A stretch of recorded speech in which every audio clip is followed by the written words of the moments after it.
Excelente charla que nos dio la doctora Padrós. Ahora lo que vamos a presentar es, vamos a hablar por qué el trasplante es la opción terapéutica de elección ante enfermedades crónicas terminales. Así que bueno, ahora si me dan un segundo, comparto y empezamos la charla.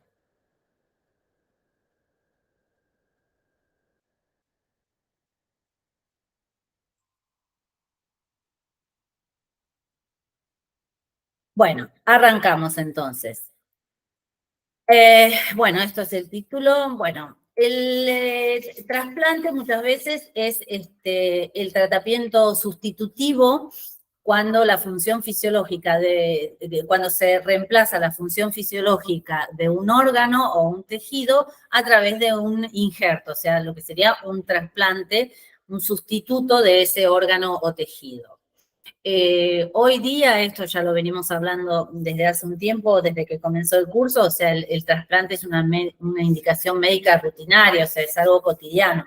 Por ahí hace 20 años era algo excepcional, pero hoy día no solo se indica diariamente el trasplante, sino que diariamente en Argentina se hacen decenas de trasplantes. Si contamos lo que son los trasplantes de órganos y de tejidos, la verdad es que se hacen muchísimos, tanto en el ámbito privado como en el ámbito público, se hacen muchos trasplantes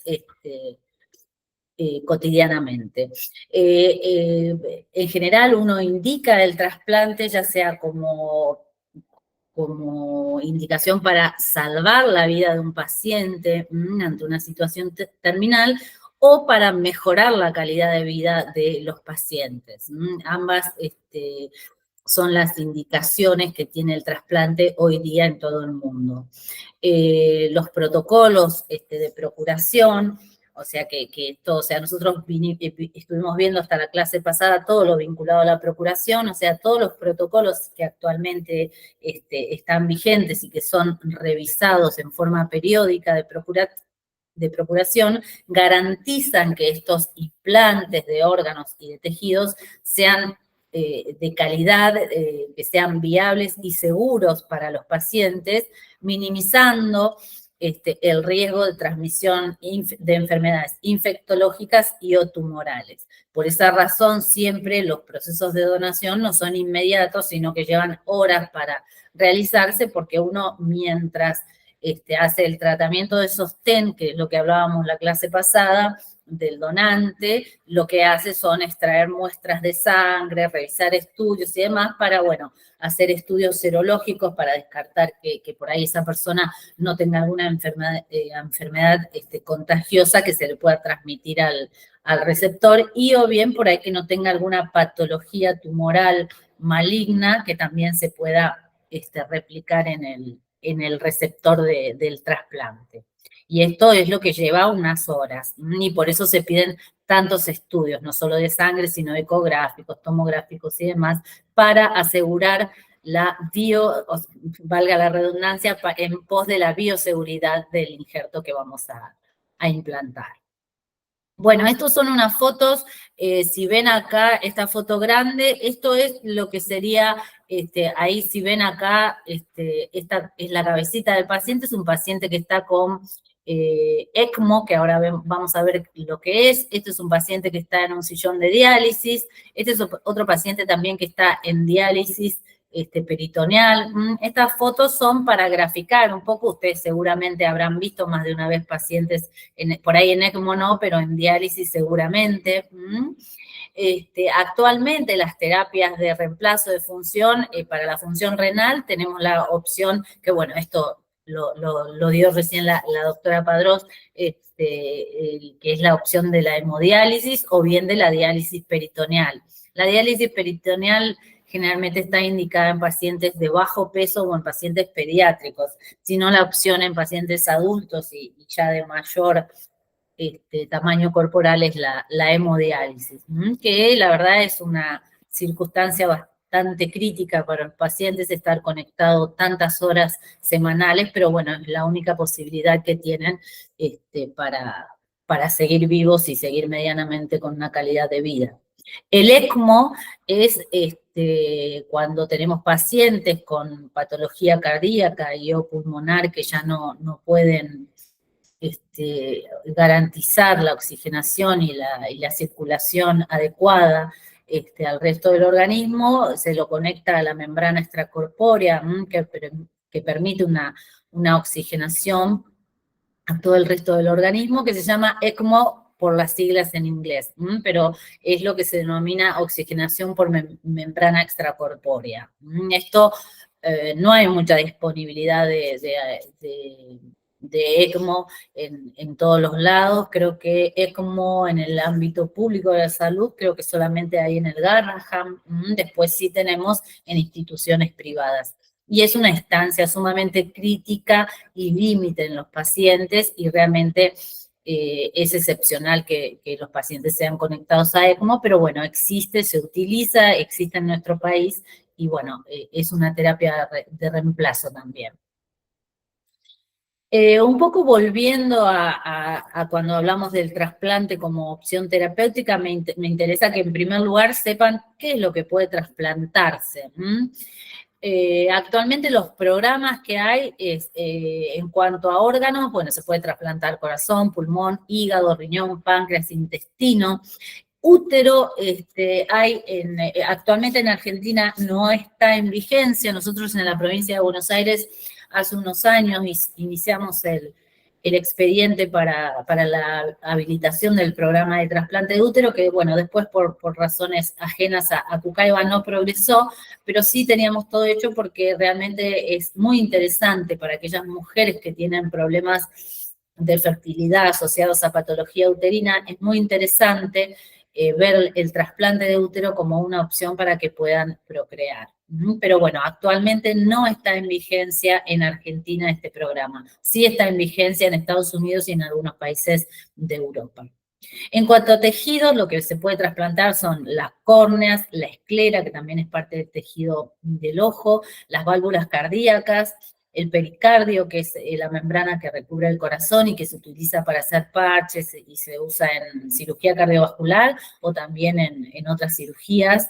Segmentos venosos se pueden extraer de un donante, se pueden extraer segmentos ya sea de venas y de arterias, que también se utilizan mucho en cirugía. A veces cuando los colgajos son cortos, bueno, los cirujanos se las ingenian para hacer una especie de parche y poder hacer más largo los colgajos. El hueso, la piel, la membrana amniótica de la placenta, los dientes, el pelo, o sea, todo esto son tejidos que hoy día, si bien es discutido lo del pelo, porque el pelo no sé cómo encuadrarlo, pero bueno, tampoco es un órgano, o sea, pero bueno, queda como un insumo biológico que también uno puede donar para hacer. En general el pelo se dona para hacer pelucas para pacientes oncológicos, sobre todo para los pediátricos. Los dientes también se pueden donar, que se usan en odontología, se muelen para hacer un relleno en arreglos dentarios. La membrana amniótica se utiliza mucho en todo lo que es oftalmología, en lo que es lesiones complejas, en todo lo que es quemados, tiene indicación. La piel, si bien sigue siendo un tejido que se puede procurar, realmente la piel hoy día es más, cada vez se está usando menos por el tema de que la piel se puede cultivar, entonces no es necesario extraerla de los donantes. Ni hablar de lo que es hueso, válvulas y demás, que eso por supuesto son trasplantes que se hacen en forma cotidiana. Y por otro lado, también lo que se puede hacer es a través de infusión, o sea, en este caso no sería una cirugía de trasplante, sino infusión. Lo que puede hacer es proveer. Se pueden donar glóbulos rojos, se pueden donar plaquetas, se puede donar plasma, se pueden donar células progenitoras hematopoyéticas, que son las CPH, lo que comúnmente se conoce como trasplante de médula ósea. Esto es para que ustedes tengan una idea general de todo lo que se puede generar a través de lo que es los procesos de donación y trasplante. Y esto, vuelvo a insistir, o sea, muchas de estas de estos insumos biológicos pueden provenir de donantes vivos. Por ejemplo, los glóbulos rojos, plaquetas, CPH, pelo, membrana amniótica. Bueno, hay muchos de ellos que pueden provenir de donantes vivos. Algunos tienen que estar sí o sí cuando son órganos relacionados. Y cuando ya son tejidos o células, no es necesario que estén relacionados biológicamente. Bueno, ahora vamos a empezar a ver un poco para que ustedes, esto más que nada yo no los quiero llenar de información y quemarles la cabeza, pero sí me interesa que conozcan, que por lo menos terminen este curso y aunque después ustedes se dediquen a otra cosa, por lo menos tengan como conocimiento general de qué trata este tema del trasplante. Vamos a empezar por ahí los trasplantes más cotidianos, que son el de córneas y el de riñón. O sea, cuando uno habla del trasplante de córnea, el donante, ¿se acuerdan lo que decíamos en la clase pasada? Cuando se dona el tejido, o sea, lo que se saca es el globo ocular. Este globo se envía al banco de tejidos oculares de Cucaibá y allí se separa la córnea. La córnea es la superficie transparente que cubre el ojo y es por donde entra la luz. Y es la transparencia de la córnea es lo que nos da la posibilidad de ver nítidamente. Cuando uno realiza un trasplante de córnea, se puede en el receptor restaurar la posibilidad de ver, reducir el dolor cuando hay patologías que son muy dolorosas, y bien mejorar el aspecto de un ojo que está afectado porque la córnea está dañada, está opaca o afectado por otra enfermedad. La mayoría de los procedimientos de trasplante de córnea son exitosos. Sin embargo, bueno, ahora vamos a ver que tiene un pequeño riesgo de complicaciones que van desde complicaciones menores hasta el rechazo de la córnea, que eso lo vamos a ver ahora. ¿Cuándo se indica un trasplante de córnea? La indicación más frecuente es el queratocono, que es cuando la córnea pierde su forma abombada y se transforma, queda como, empieza a crecer de una manera como si fuera un cono. Entonces, bueno, esto hace que el paciente empiece a tener una visión sumamente distorsionada y es incompatible, si el paciente tiene en ambos ojos, es incompatible con tener agudeza visual. Después hay otras enfermedades, como ser la distrofia de Fuchs, que es una enfermedad hereditaria. No vamos a entrar en cada patología, yo les explico así a grosso modo. También se indica el trasplante cuando hay una lesión en la córnea, cuando hay un traumatismo, un desgarro o un adelgazamiento. Cuando la córnea ha tenido por ahí una cicatriz o una infección que ha dejado cicatriz y esto altera la visión del paciente, también se indica. Cuando la córnea está inflamada, cuando esto se hace en un proceso crónico, también tiene indicación de trasplante. Las úlceras de córnea, cuando un paciente por ahí, ya sea traumático o bien porque ha tenido una internación y no se han cuidado bien los ojos, o sea, pueden generar úlceras de córnea que no respondan al tratamiento y la indicación sea un trasplante. Y también muchas veces se indica el trasplante cuando, como consecuencia, perdón, de una cirugía ocular previa. A veces hay cirugías que son sumamente complejas a nivel oftalmológico y en el caso de presentar complicaciones puede que la indicación sea un trasplante de córnea. Bueno, un poco viendo cuáles son las indicaciones, y como decíamos anteriormente, si bien el trasplante de córnea es una práctica sencilla y relativamente segura, puede tener complicaciones que pueden ser leves o graves. Acá vamos a mencionar las graves. Entre ellas está la infección, como cualquier proceso quirúrgico, que es una infección en el sitio, en el ojo. Que haya un glaucoma posterior al trasplante, o sea, un aumento de la presión dentro del globo ocular, que esto lleva, de no ser tratado y controlado, lleva a la ceguera. Que haya problemas con la sutura que se hizo para fijar la córnea, o sea, que se suelte. Que haya un rechazo de la córnea, esto no es común, pero puede haber que el organismo rechace la córnea y haya que extraerla. que haya un proceso hemorrágico, un sangrado, o bien que haya que el trasplante de córnea se complica con lo que es un desprendimiento de retina o una quemosis, una inflamación generalizada, que bueno, son complicaciones severas en lo que es un trasplante de córneas. Un poco para saber qué es lo que siente un paciente, qué es lo que le pasa. O sea, el rechazo de córnea, que si bien no es algo común, pero tiene que saberlo, es cuando el sistema inmune reacciona contra esa córnea extraña.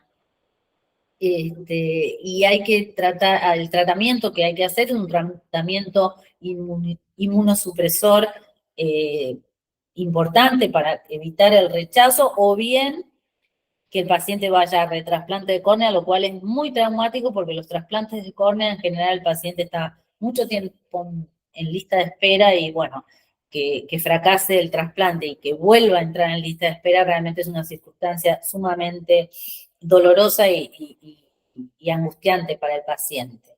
En general, en el postoperatorio inmediato, los signos o síntomas de rechazo son pérdida de la visión, dolor ocular intenso, que el ojo esté rojo, inflamado, que tenga mucha sensibilidad a la luz, y bueno, aproximadamente el 10% de los trasplantes de córnea cursan con rechazo. Que el rechazo lo podemos tratar, puede responder al tratamiento médico o ser la indicación un retrasplante. O sea, esto significa que de cada 10 trasplantes hay uno que tiene posibilidad de evolucionar con un rechazo. Eso más o menos para que tengan una idea de cómo es el tema, de lo que es esto de la alta complejidad en el trasplante. Bueno, ahora vamos a hablar del otro trasplante que también es muy común, que es el trasplante renal, un poco continuando con la charla de la doctora Padrós. Bueno, esto un poco repitiendo, es cuando la enfermedad renal crónica alcanza un estado avanzado, o sea, entra en un estadio terminal y los riñones ya no pueden funcionar. Entonces, bueno, como ustedes saben, los riñones, que esto ya se los dijo Mónica también, filtran los desechos y el exceso de líquido de la sangre, que se excreta en forma de orina. Cuando esta capacidad se pierde, todos estos desechos se acumulan, los electrolitos, empieza a edematizarse el paciente, empieza a evolucionar mal, y las únicas opciones para que este paciente sobreviva es iniciar la diálisis o bien un trasplante renal. En general, los pacientes primero pasan por diálisis y luego se trasplantan, pero hay casos de que el paciente directamente sin pasar por diálisis va a un trasplante, que son en general cuando es trasplante con donante vivo o relacionado y demás. Pero bueno, esto para que lo sepan, que una persona con enfermedad renal, cuando llega al estadio terminal, las únicas opciones que tiene es la diálisis y el trasplante. No hay modo de que sobreviva si no se llevan adelante estas terapéuticas, estas dos opciones terapéuticas. Bueno, los factores de riesgo, esto me imagino que ustedes más o menos lo conocen, o sea, los factores de riesgo para desarrollar una enfermedad renal crónica son la diabetes no controlada, las enfermedades, las glomerulopatías, las enfermedades de las estructuras de los riñones, la enfermedad renal poliquística, la enfermedad renal después de un trasplante renal, o sea, cuando el paciente evoluciona mal y vuelve a entrar en insuficiencia renal, la presión arterial, la hipertensión arterial no controlada, el consumo de tabaco, el origen afroamericano, los varones están más predispuestos a hacer enfermedad renal, la edad adulta avanzada y el nivel bajo de función renal cuando el médico comienza a medir por primera vez la función renal. O sea, esto es algo un poco que se vincula con toda la charla anterior en cuanto a que cuando hablamos de enfermedad renal, lo más importante es educar a la población y prevenir la enfermedad renal, porque una vez que se instala la enfermedad renal, más allá de los cuidados y controles, progresa y en general termina en un estadio terminal que requiere de diálisis o de un trasplante. Por eso, o sea, nosotros trabajamos tanto lo que es lo que denominamos acá en Cucaibá la salud renal. Bueno, ¿cuándo indico yo un trasplante? O sea, que esto también se relaciona un poco con la diapositiva anterior, o sea, ¿cuáles son las afecciones que me van a llevar a una insuficiencia renal crónica terminal? Ya lo dijimos, la diabetes tipo 1 y 2, la hipertensión arterial, por supuesto, estas dos patologías, cuando si son controladas y tratadas, van a tener una progresión muchísimo más lenta que en aquellos pacientes que no realizan tratamiento y no se controlan.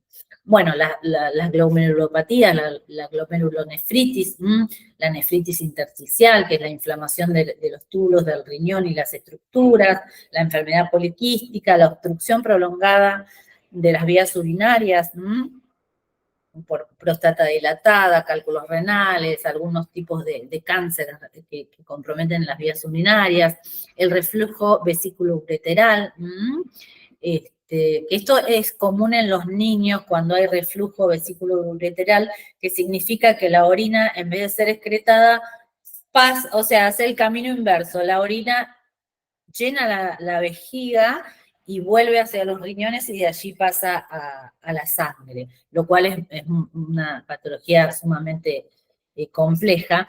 Y la infección renal recurrente, cuando hay una persona que tiene pielonefritis a repetición, es muy probable que evolucione con una insuficiencia renal. Para que les vaya, esto yo creo que Mónica también lo dio, para que ustedes entiendan un poco más los estadios de la insuficiencia renal crónica terminal. Aquí están los estadios, que pueden ser 5, el 3 puede ser A y B. Está lo que es la tasa de filtrado glomerular, o sea, los mililitros por minuto que produce el riñón. ¿Y cómo vamos a ver la función renal? La función renal, ustedes saben que la vemos por laboratorio, que es urea, creatinina, el ionograma y demás. Eso nos va a indicar la función renal. El estadio 1 es cuando hay una tasa de filtrado glomerular de 90 o más y la función renal está normal. El estadio 2 es cuando la tasa de filtrado está va de 60 a 89 mililitros por minuto y la vemos en el laboratorio la función renal levemente afectada. El estadio 3A es de 45 mililitros a 59 y ahí ya vemos de ligera a moderada pérdida de la función renal en el laboratorio. El 3B es cuando es de 30 a 44 mililitros por minuto y vemos una función renal alterada de forma moderada a grave. El estadio 4 es cuando ya tenemos de 15 a 29 mililitros por minuto, hay una grave afectación de la función renal, y el estadio 5 es cuando tenemos menos de 15 mililitros por minuto, y ya ahí está en insuficiencia renal el paciente. Aquí ya no hay duda de que la insuficiencia renal es una patología crónica instalada en este paciente. Bueno, un poquito hablar de lo que es el trasplante renal. Lo que se hace habitualmente es implantar un riñón, o sea, ese riñón se implanta como tercer riñón, o sea, no es que se quitan los riñones que no sirven, sino que se implanta este riñón. Es la opción para un paciente que está en diálisis, o sea, es la mejor opción es un trasplante, dado que la diálisis tiene muchísima afectación de la calidad de vida y de la situación clínica del paciente. Siempre la mejor opción es el trasplante renal. El trasplante puede ser de un donante vivo relacionado o de un fallecido cuyo riñón sea compatible, o sea, en la cirugía de trasplante renal siempre uno de los rectores es la histocompatibilidad entre donante y receptor. Por eso a veces cuando son casos de que el donante es un donante vivo que es familiar, siempre se busca que el familiar sea compatible, porque por ahí una persona tiene la voluntad de darle su riñón a un padre, a un hermano, a un hijo, a quien fuere, pero la compatibilidad es baja, entonces hay que buscar qué familiar es más compatible y si tiene la voluntad de ser donante vivo. Y si no, bueno, como es la mayoría de los riñones que se implantan, que provienen de donante fallecido.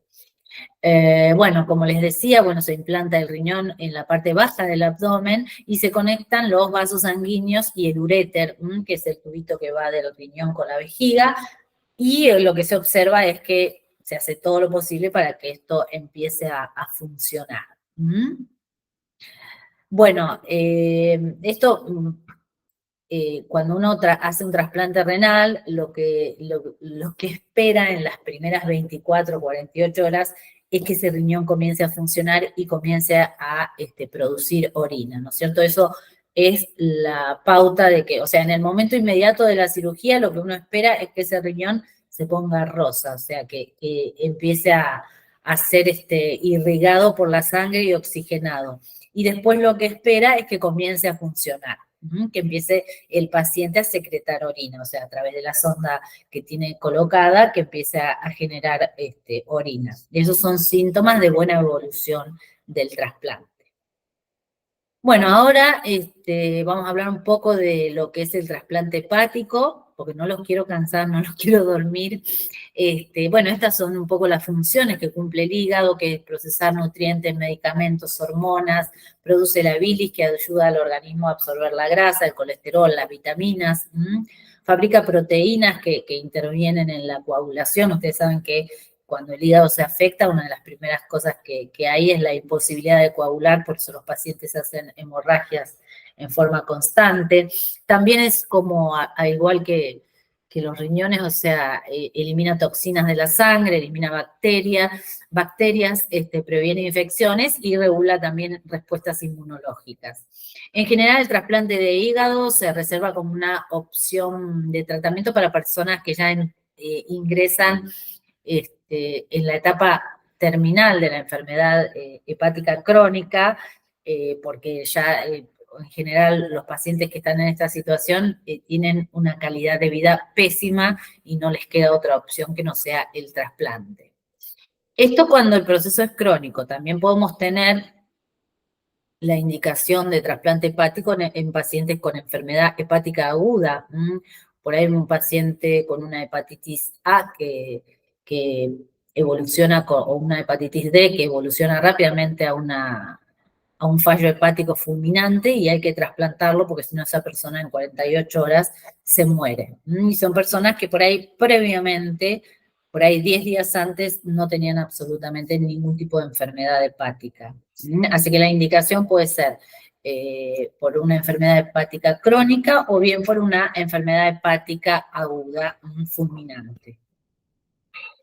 Las causas principales de cirrosis, que la cirrosis es el estadio en el que el hígado, comúnmente la gente asocia la cirrosis con el alcohol, pero hay muchas causas de cirrosis. La cirrosis es cuando el hígado empieza a fibrosarse, los hepatocitos se van perdiendo y el hígado se convierte en un órgano duro, fibrosado, donde por supuesto no cumple con su función. Las causas son la hepatitis B, la hepatitis C, como causas crónicas. La hepatitis A por ahí es más como causa aguda de fallo hepático. La enfermedad hepática asociada al alcoholismo crónico, la enfermedad de hígado graso no alcohólico, o sea, muchas veces esto lo vemos quienes hacemos terapia intensiva y por ahí hemos hecho terapia intensiva obstétrica, a veces se ve como una complicación en el posparto, la evolución de la puérpera al hígado graso en forma rápida, que tiene indicación de trasplante porque si no la paciente se muere. Por suerte no es algo habitual, pero sí se ve. También los pacientes pueden tener enfermedades genéticas que afectan el hígado, como la hemocromatosis o la enfermedad de Wilson, que hacen que tenga indicación de trasplante, y todo lo que es las enfermedades que afectan los conductos biliares. Esto es muy común en los niños, la cirrosis biliar primaria o la colangitis esclerosante primaria o la atresia biliar, que es la causa más común de trasplante de hígado niños muy pequeñitos, en algunos en bebés. Y por supuesto el hepatocarcinoma. La cirugía de trasplante hepático puede presentar algunos riesgos. Ay, perdonen que me detengo, pero necesito tomar agua. Los riesgos asociados a esta cirugía pueden ser complicaciones de los conductos biliares, que pueden ser fugas del líquido, o estrechamiento, que es cuando se estenosan los conductos biliares. Puede haber procesos de hemorragia, puede haber trombosis en los vasos, lo cual hace que fracase el implante. Puede haber una insuficiencia en el hígado donado, o sea que este hígado no cumpla con su función en la manera en que es esperado. Pueden haber complicaciones. Recuerden que todos los pacientes que son trasplantados son pacientes inmunodeprimidos para evitar el rechazo, y esto los predisponen a que puedan tener complicaciones infecciosas graves, ya sean bacterianas, iovirósicas o micóticas, así que es un riesgo, hay que tenerlos muy, muy cuidados. Bueno, como decíamos anteriormente, también el rechazo, puede haber un rechazo del injerto. También puede haber cuadros encefalopáticos posteriores. En general, cuando uno habla de enfermedad hepática crónica terminal, una de las indicaciones de trasplante es la presencia de encefalopatía, cuando el paciente tiene alteración de la función renal, tiene trastornos severos de la coagulación y está en un estado de deterioro neurológico, que puede ir desde la confusión hasta el coma. Esto se ve en el estadio pretrasplante, pero también puede haber procesos de encefalopatía en el post-trasplante inmediato, que esto, bueno, hay que evaluar el paciente, hacer, bueno, todos los estudios que correspondan y ver de qué modo de qué modo se va a tratar. Y por supuesto, también lo que puede haber es recurrencia, de acuerdo a cuál haya sido la causa de la indicación del trasplante, puede haber recurrencia de la enfermedad hepática en el hígado trasplantado, lo cual es tremendo porque el paciente tiene que ir nuevamente a trasplantarse. Muchas de estos riesgos que nosotros, cuando hay estenosis de los conductos, cuando hay un trombo, cuando hay recurrencia y demás, el paciente, la indicación es ir a retrasplante, o sea, ingresar nuevamente a lista de espera. Bueno, un poco esto para que tengan una idea es hablar de trasplante cardíaco. Esto es cuando ya hay insuficiencia cardíaca, que es algo que ustedes conocen, que ven habitualmente personas con insuficiencia cardíaca, pero esto, la indicación de trasplante cuando ya no hay respuesta al tratamiento médico y el paciente es un paciente que puede tolerar un trasplante cardíaco. ¿Por qué digo esto? Porque todos conocemos personas muy mayores, o no tanto, que tienen una insuficiencia cardíaca terminal, que por ahí responde de manera aleatoria al tratamiento médico, pero que no tienen indicación de trasplante porque el estado clínico de ese paciente hace que sea imposible que pueda tolerar una cirugía tan compleja como es el trasplante cardíaco. En general, lo que vamos a ver en las causas de la insuficiencia cardíaca, tenemos las miocardiopatías a la cabeza, que es el debilitamiento del músculo cardíaco, ya sea por enfermedades que dilatan el corazón o por enfermedades restrictivas, o sea, que hacen que el músculo cardíaco no tenga flexibilidad, o sea, no lata, y eso hace que genere una insuficiencia cardíaca. Las enfermedades de las arterias coronarias, las enfermedades de las válvulas cardíacas, los defectos cardíacos congénitos, que esto es muy común ver que a los bebés que por ahí le piden, le indican un trasplante cardíaco apenas nacidos. Las arritmias ventriculares no controlables con tratamientos médicos, el fallo del trasplante, de un trasplante de corazón, o sea, hace que el paciente ingrese a retrasplante. Y en general, en los niños, en los chicos chiquitos, la causa de indicación o sea, la causa de la insuficiencia cardíaca es por defectos congénitos o una miocardiopatía también de curso agudo. Los trasplantes cardíacos puede ser el trasplante solamente del corazón o bien a veces se asocian por las patologías que presentan, puede ser trasplante de corazón y riñón, trasplante de corazón e hígado, y también lo que es trasplante de corazón y pulmón, que es una de las instancias más complejas que hay, porque imagínense ustedes que a un paciente hay que abrirle el tórax y hay que extraerle el corazón, a veces un pulmón o ambos pulmones y poner de un donante, o sea, semejante cirugía, o sea, es muy, muy compleja de atravesar para los pacientes, tiene una tasa altísima de mortalidad en espera de este trasplante y también tiene una alta mortalidad en el post-trasplante inmediato. Muchos pacientes tienen alrededor de un 50% de mortalidad en el post-trasplante inmediato. La cirugía de corazón y pulmón, trasplante de corazón y pulmón.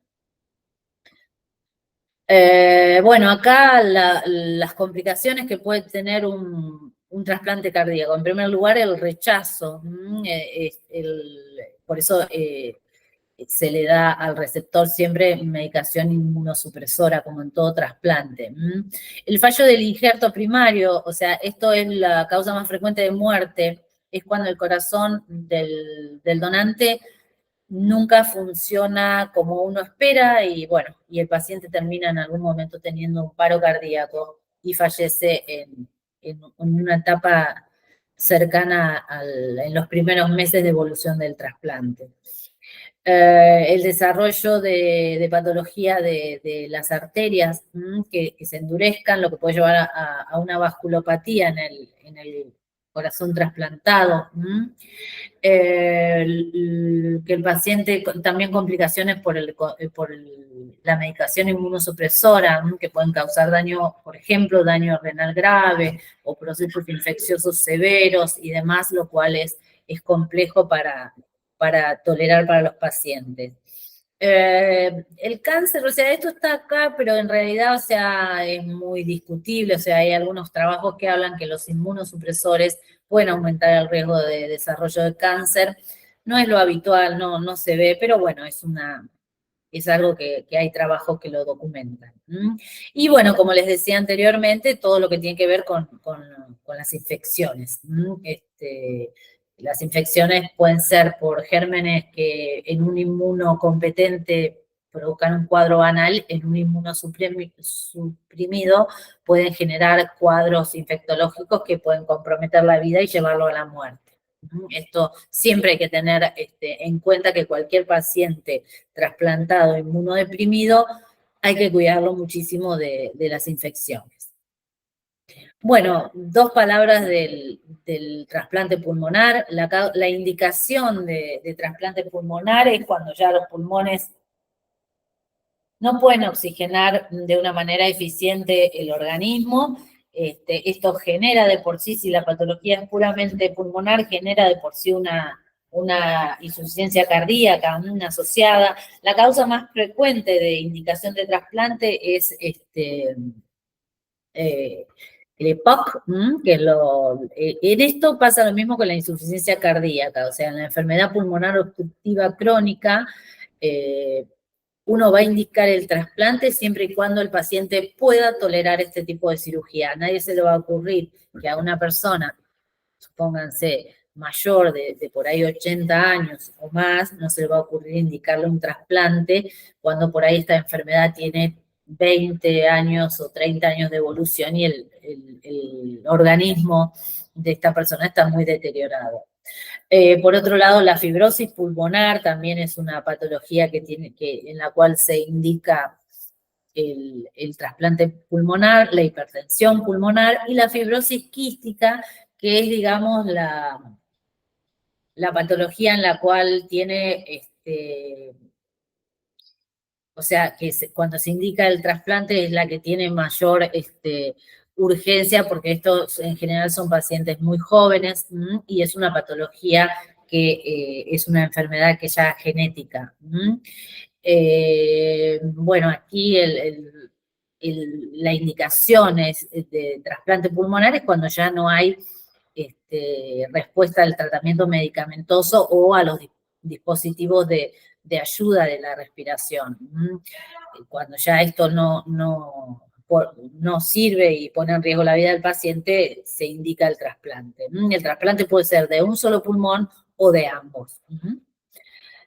Bueno, acá esto es un poco para que tengan una idea. Ustedes no tienen que ser expertos en indicación, pero sí me parece importante que sepan cómo es este tema de cuándo se indica un trasplante.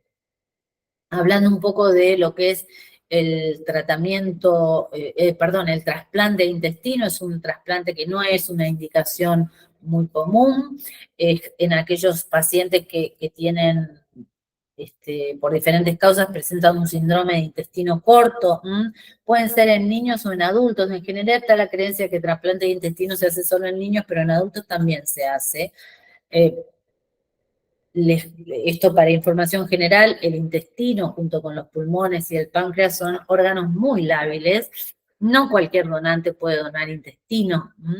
En los niños la indicación de trasplante se da cuando hay atresia intestinal, enteritis necrotizante, cuando hay vólvulos intestinales, cuando hay gastroquisis, cuando hay enfermedad familiar de inclusión microvellositaria. Bueno, no vamos a entrar en cada patología, simplemente las leen, las nombro, pero no es necesario que sepamos, cualquiera de ustedes quiere, lee por su cuenta, o sea, porque esto no, les repito lo de siempre, esto no es una clase de medicina, sino que es un curso para que ustedes tengan idea de cómo se trabaja en esto de los procesos de procuración y trasplante.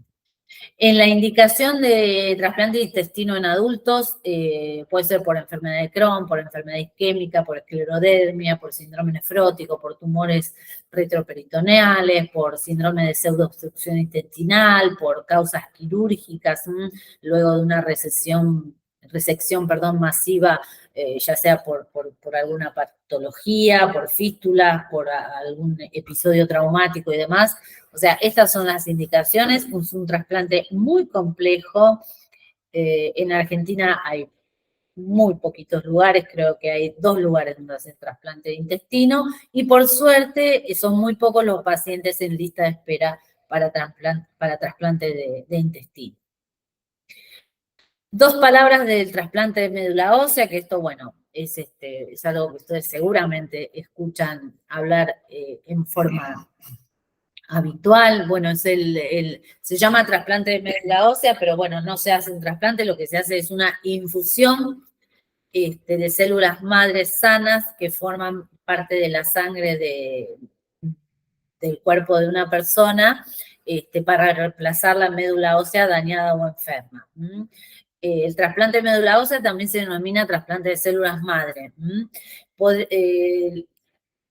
Cuando hay un fallo en la médula ósea y no produce células sanguíneas sanas, sí o sí hay que hacer un trasplante de médula ósea. Este trasplante puede ser con células propias, lo que se denomina trasplante autólogo, o bien de un donante que puede ser un trasplante halogénico. Actualmente puede ser un trasplante que se hace a través de un familiar que sea compatible, o bien a través de una búsqueda en el Banco Mundial de Registro de Donantes de Médula Ósea, donde se hace una búsqueda y por ahí surge un donante compatible en alguna otra parte del mundo, o puede ser en Argentina o en otra parte del mundo, y bueno, se hace el protocolo para poder obtener una muestra de médula ósea y traerla e infundirla en el paciente que la necesita. Las indicaciones de trasplante de médula ósea son un montón: leucemia, adrenoleucodistrofia, anemia plástica, síndrome de insuficiencia de médula ósea, leucemia crónica, las hemoglobinopatías, el linfoma de Hodgkin, las inmunodeficiencias, errores congénitos del metabolismo, el mieloma, los síndromes mielodisplásicos, el neuroblastoma, el linfoma no Hodgkin, los trastornos de las células plasmáticas, síndrome de Poems, la amiloidosis, etcétera.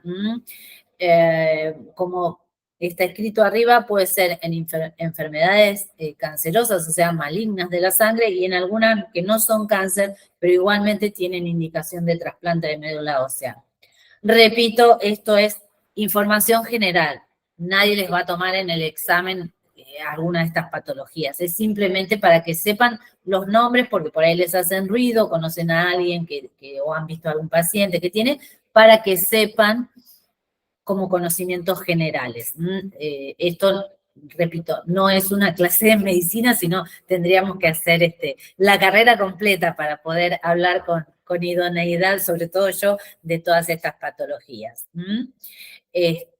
Los riesgos del trasplante de médula ósea, las complicaciones son una insuficiencia de las células madres infundida que puede ocasionar daño en el resto de los órganos, infecciones, porque el trasplante de médula ósea lleva un tratamiento inmunosupresor bastante severo, o sea que se genera una gran inmunodepresión en el paciente, pueden producir cataratas, esterilidad y pueden producir cáncer. Y vamos a hablar 2 palabras de lo que se denomina enfermedad de injerto contra huésped, que esto se produce en el trasplante alogénico y ocurre cuando las células madres del donante que conforman el nuevo sistema inmunitario consideran a los tejidos y órganos del receptor como algo extraño y lo atacan. Por eso acá se habla de daño en los órganos más arriba. La enfermedad de injerto contra huésped puede ocurrir en cualquier momento posterior al trasplante y el riesgo de contraerla es mayor si las células madre provienen de un donante no relacionado genéticamente, pero puede sucederle a cualquiera que reciba un trasplante de médula ósea. Es una instancia sumamente grave porque el propio organismo del receptor empieza con su nuevo sistema inmune a rechazar los tejidos y empieza a generar anticuerpos y, bueno, el paciente corre un gravísimo riesgo de vida. Esto para, vuelvo a repetir, información general. Bueno, no los torturo más, esperen que dejo de compartir. Ahí está, volvemos acá. No sé si hay alguna pregunta, a ver, acá hay varias preguntas. Bueno, ¿hay experiencia de trasplante de córneas en niños o solo en adultos? Sí, por supuesto, trasplante de córneas en niños no es habitual, pero por ejemplo, el Hospital Sor Ludovica de La Plata tiene programa de trasplante de córneas en niños. No sé si el Hospital del Cruce, pero el Hospital Sor Ludovica sí tiene, así que sí se hace. Son mucho menos frecuentes que en adultos, pero sí. En el trasplante hepático también se deja el órgano que no funciona o se retira. No, se retira porque no hay lugar en el abdomen. O sea, el hígado no funcionante se extrae y se implanta porque las conexiones venosas se utilizan las mismas arterias y venas y el mismo conductos biliares y demás, o sea, no se puede dejar el hígado no funcionante. Así que eso sí. Trasplante de médula ósea es un curso extenso, sí, o sea, obviamente nosotros tenemos una capacitación específica en lo que es trasplante de médula ósea que está dirigida solamente a personal que trabaja en unidades de hemato-oncología o en lo que son unidades de trasplante de médula ósea, porque es un tema muy, muy complejo. Así que sí, Gladys, ese es otro curso. Así que bueno, si no tienen más preguntitas, veo que no. Así que, bueno, los libero. Hoy ha sido extenso la jornada, pero bueno, espero que les haya sido provechosa. Y como es a ver acá, ¿dónde se puede realizar el curso de médula ósea? Es el mismo sistema que estos cursos, se publica, pero está dirigido solamente a personal que trabaja en el área de hemato-oncología o en unidades de trasplante de médula ósea. Hay alguien que levanta la mano, pero no los puedo desmutear. Si querés, no sé quién es que levantó la manito, pero haceme la pregunta por el chat si querés y te la respondo, porque no te puedo desmutear. No sé qué pasa hoy que no puedo, no nos deja desmutear. No sé si están escribiendo, pero bueno, el curso de médula ósea, o sea, de trasplante de médula ósea, es muy específico. O sea, una que no los van a inscribir, si no pueden certificar que trabajan y que tienen certificación en la temática, pero es muy complejo para hacerlo alguien que no está en el tema. Así que bueno, veo que no hay más preguntas. Les mando un abrazo, que tengan una linda semana y nos vemos la próxima semana. El miércoles los esperamos. Hasta luego, gracias por todo.